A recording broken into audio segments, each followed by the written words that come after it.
ধর্মতলায় 163 ধারা লাগু, তবু চলছে মিছিল। কেন হঠাৎ 60 দিনের জন্য 163 ধারা লাগু করল পুলিশ? লালবাজারের বিবৃতিতে লেখা, রাজ্যের আইন শৃঙ্খলা পরিস্থিতি বজায় রাখতেই এই পদক্ষেপ। এই 60 দিন ধর্মতলা চত্বরে বিএনএসের 163 ধারা লাগু থাকবে। এই চত্বরে কোনো রকমের সমাবেশ করা যাবে না মিটিং, মিছিল বা প্রতিবাদ সভা। সেপ্টেম্বরের শুরুর দিকে শ্যামবাজার চত্বরেও 163 ধারা লাগু করে পুলিশ। এবার জুড়ল ধর্মতলাও। এরপরেই প্রশ্ন, আরজিকর আবহে প্রতিবাদ বন্ধ করতেই কি এই নির্দেশ? বুধবার এই নির্দেশ দেওয়ার পরেই ধর্মতলাতেই বামেদের মিছিল। অভিযোগ, পুলিশের অনুমতি চাওয়া হয়েছে, তবে মেলেনি, তবু মিছিল হচ্ছে। আজ 40-42টা দিন ধরে উই ওয়ান্ট জাস্টিস বলেছি। লালবাজারে গিয়েছিলাম, ফাইট ফর জাস্টিস বলেছি।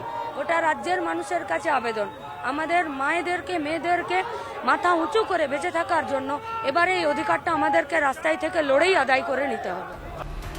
বৃহস্পতিবারই আবার কংগ্রেসের পথসভা এবং ধর্ণা সেই ধর্মতলাতেই। তাদের অভিযোগ, পুলিশে অনুমতি চাওয়া সত্ত্বেও তা লালবাজারেই আটকে।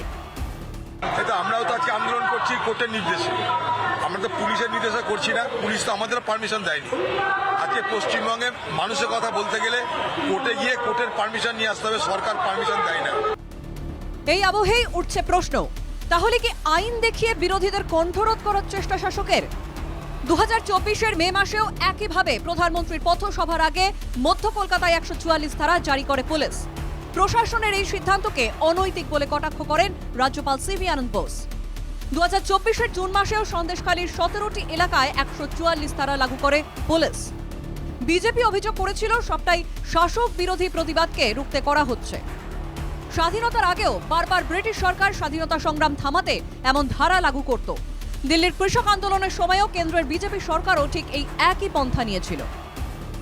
পুলিশ প্রশাসনিকভাবে ব্যর্থ, তাই আন্দোলনকে তারা ভয় পাচ্ছেন। পিসফুল আন্দোলন আমার সাংবিধানিক অধিকার, তাকে রোকবার ক্ষমতা কলকাতা পুলিশের নেই, কোনো আইনেও নেই।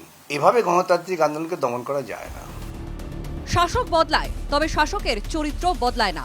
বারবার প্রতিবাদ রুখতেই কি হাতিয়ার হয়ে উঠেছে 144 ধারা, যা এখন নাম বদলে ভারতীয় ন্যায় সংহিতার 163 ধারা হয়েছে?